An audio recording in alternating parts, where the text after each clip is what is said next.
Hey guys, this is Dan. Welcome to Van Diemen's Land Model Bench and to another kit review and to a kit I've been eagerly awaiting in the post, and it's just arrived.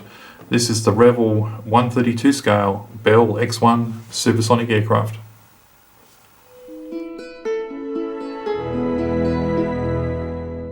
History is made by this aircraft, the XS-1, and its pilot, Captain Charles E. Yeager.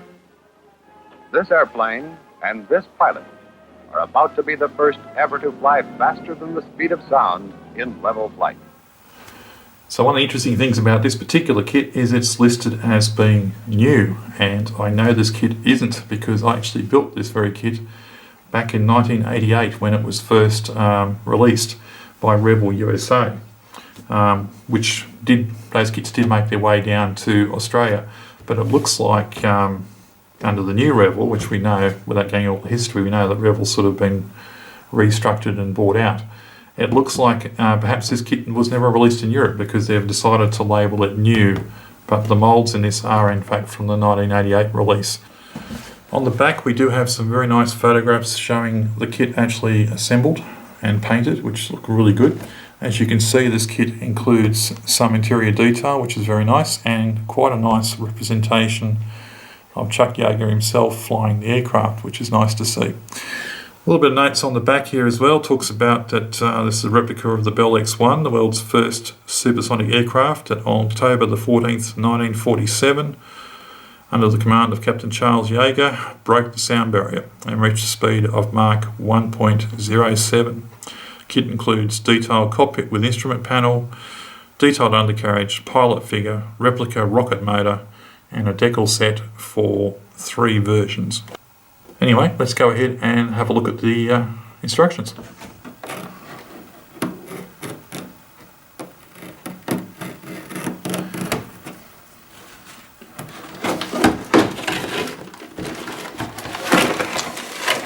Right, so I remember this kit from back in 1988 because it was, as I recall, quite an enjoyable kit to put together, and it was probably one of the last kits I did before I sort of left the hobby for a few years.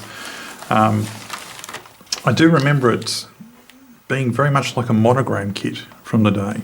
Back then I was a big fan of Monogram, I had a lot of their kits, and this kit felt very much like it was done by the same people that did Monogram, so I don't know whether the people who designed the kit had also worked on some of Monogram's kits, but I do remember it sort of feeling very similar in the sort of way it was laid out and the way it went together.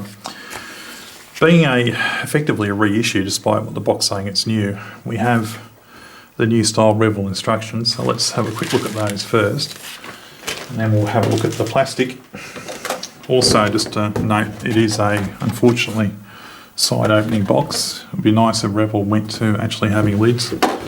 But anyway, obviously they're not going to do that for us. So a little bit of safety information on the front there. We have some colour illustrations there with some tips and guides to what to do. Here's our decals. We'll come back and look at those in a minute.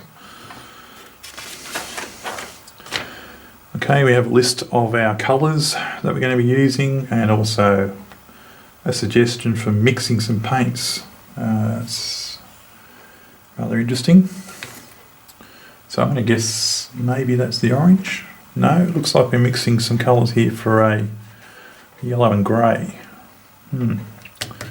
So we'll have a bit of a look at that and see what that's about. Also, we can see there's a warning here that we're going to need some weights from the look of it. I do remember this aircraft kit was a tail setter out of the box. Okay, so we have a breakdown of the sprues. As I said, 51 parts, so there's not a terrible large amount of parts to build in this kit, particularly given the scale, which is 132. It was in real life quite a small aircraft, so it's still relatively small even at 132, so it shouldn't take up too much space on your bench once you complete it. So we start off as you normally do with aircraft with the cockpit. It's fairly basic, but it's okay. Certainly there's going to be room there, I suspect, for detailing. Then if you wish to do the pilot, you can put him together and pop him into the cockpit. Then we've got a little bit of work to do on the undercarriage, then on the rocket engine, which is quite nice. We're going to also be working on the instrument panel It looks like the throttle's there. Now this is useful. I don't recall this being in the original instructions. It might have been, but my memory might be a bit fuzzy on that. But they are actually listing that you need to have 20 grams of weight on the front of the aircraft if you don't want it to be a tail setter. So it's handy they've put that in there. But as you can see, it's a pretty standard sort of construction process for any kind of aircraft. The number of parts in this kit is quite limited, so I don't see any great issues there with the construction sequence. I do recall this particular kit did require some filler. So it'll be interesting to see how we go when we go to put it together, whether my memory's right, and of course the kit's a lot older now, so we'll see how the moulds look in a moment. But pretty straightforward assembly process there. The markings, it looks like we're going to get a few different ones. Yes, we do, which is really good actually.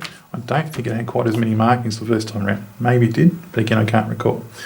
The first one is the all-over orange finish, which is probably the one that a lot of people would remember from the movie The Right Stuff. If you haven't seen The Right Stuff, I highly recommend you watch it, and you'll actually see the Bell X1 gets quite a prominent part in the beginning of the film.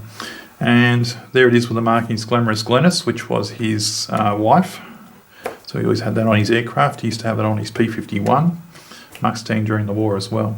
So that's the colour scheme that it actually used when it broke the sound barrier. So that's the one I would probably go for, but it's nice overall orange finish. But we do also have a couple other alternatives here. So we've got another scheme here with a gloss white on the top of the aircraft, and US Air Force written on there. You'll also notice that we have the star and bars, whereas the earlier colour scheme just has the stars without the bars on it. And that's quite a nice looking colour scheme as well. So if you don't like the overall orange finish, you've got an alternative one there to look at. Okay. I'm not sure, they said there were 3 different markings, so I'm just trying to work out what the difference is.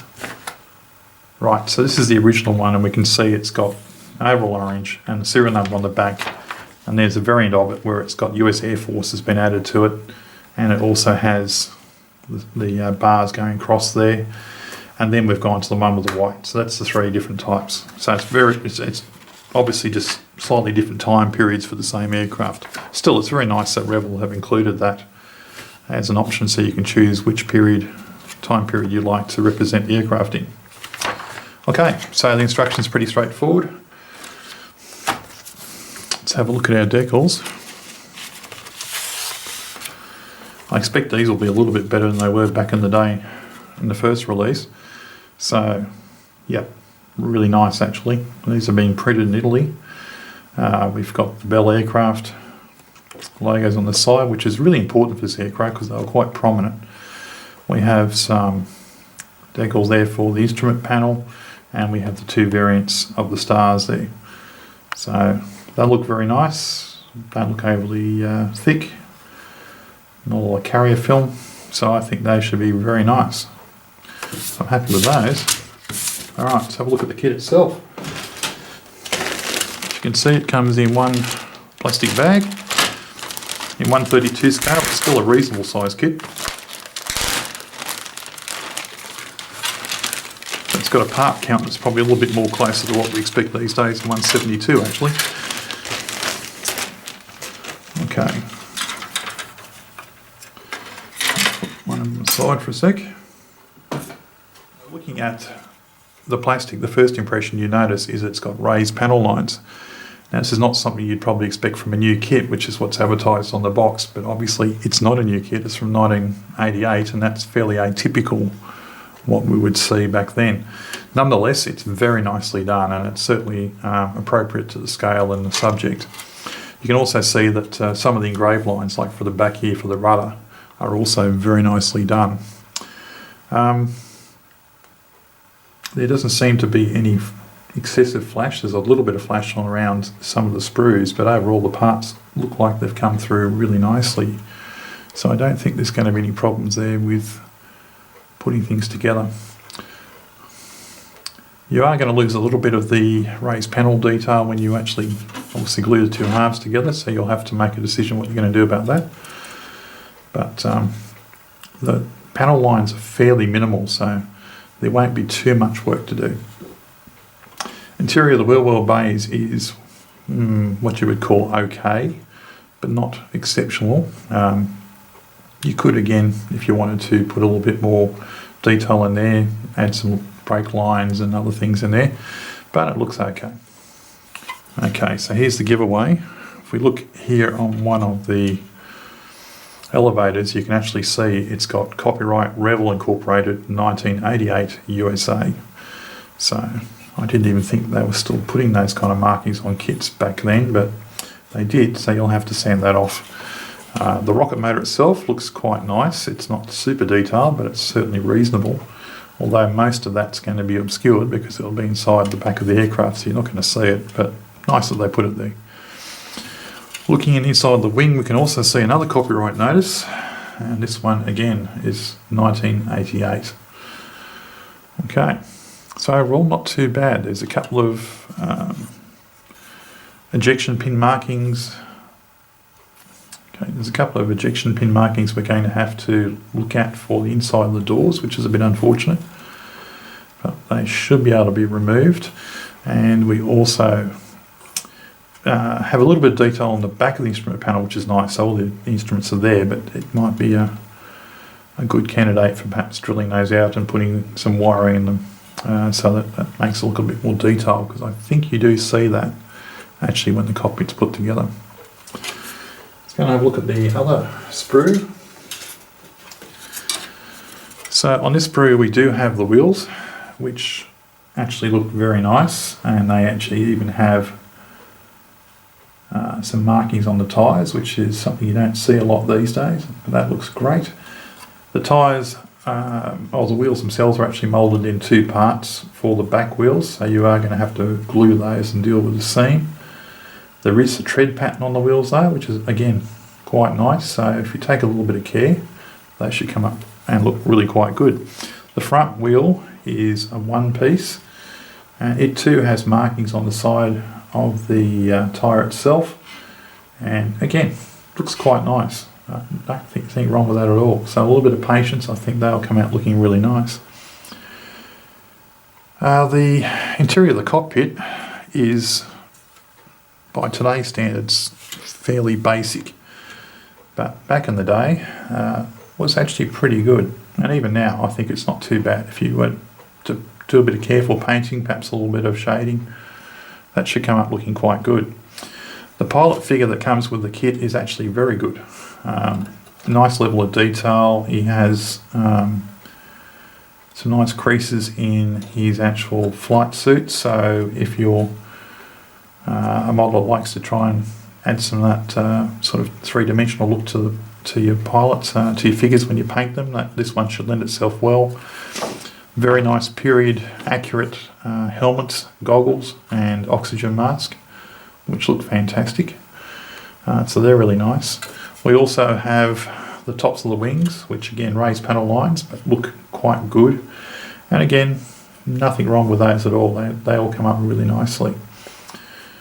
So on this particular side we also have the hatch, which is where the pilot would actually enter into the aircraft, and you can see we also have the space there for the canopy, which on this aircraft was quite shallow. It was really quite poor visibility out of these things, but overall pretty good.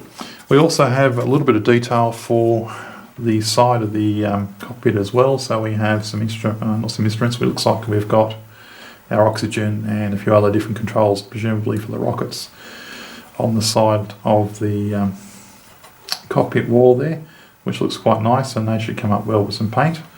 So yeah, as I recall, this is really quite a sharp looking model. It was originally released in orange plastic, and they've decided this time round to put it in the grey plastic, which I do prefer, to be honest. But the moulds all look like they've held up really, really well, and it's actually a really nice kit. Some people might be a little bit disappointed with the raised panel lines, but that's honestly, I think, about the worst thing I can say about it. You could rescribe it quite easily if that's something that really bothers you. There's not that much to do if you want to rescribe it. Mostly straight lines here and there, so that wouldn't be too hard. But the raised panel lines actually I think look quite nice on the aircraft, so unless you're particularly bothered by it, I'd leave them alone. Kit's reasonably flash free, detail of the pilot's good. There is room for some detailing in the cockpits and in the wheel wells, but even if you didn't do that, I think you're still going to end up with quite a nice kit at the end of the day. Yeah, it's overall very good. The final piece of plastic is, of course, the clear parts. So we have 3 clear parts, one of which I don't know if it's even mentioned anymore. Well, we've got 3, 2, sorry, 2 clear parts. I don't think one of them's even really mentioned anymore, but we have a clear little stick, and that was actually originally intended to hold up the back of the aircraft if you didn't put weight in. So that's still included if you want to use that, if you don't want to be mucking around with adding weight. And then we also obviously have the canopy itself, which is, well, looks to be quite clear. Yep, more than good enough. You could use something like AK Interactive's Gauzy Interactive if you wanted to make it look a little bit more clear. The canopy frame on this particular aircraft was quite heavy, and so Revell have done a good job of representing that. So actually when you've painted this up, you'll see that it's quite heavy canopy framing all over it. So the visibility out of this thing would have been pretty ordinary, to say the least. But anyway, nothing wrong with that part at all. Looks the part, and yep, still moulded nice. So very happy with that. So final thoughts on this kit. It's a really nice kit. It's a simple kit. I think the only thing that's a little disappointing for people buying it in the shop is that Revell have sort of indicated it's new. It might be new for the new Revell, but it isn't a new kit. It is actually from 1988, so keep that in mind. But it's a really interesting subject. It is a nice scale for an aircraft of this size in real life. So 132, we still see quite a bit of detail on the kit. If you want to do a little bit of scratch building, it's going to lend itself very well to that. It's nice that Revell have included at least 3 time periods of this particular aircraft as far as its marking is concerned, so you can choose which time period you want to represent it in, and they've included the paint guide and the decals for that. It is a pretty simple kit with only 51 parts, so it's not going to be on your bench for particularly long, but it's going to make a very interesting, distinctive and very important aircraft in the history of aviation, flown by a man who is also quite an important man in the history of aviation as well. So overall, I'm really liking this kit. I think this is going to be a good one, and I'd certainly recommend it if you think the subject matter is interesting to you. So thanks for watching, and you can look forward to seeing this kit in a future video where we'll build it. Catch you next time. Now she's approaching the barrier. The speed of sound at 35,000 feet is 660 miles per hour.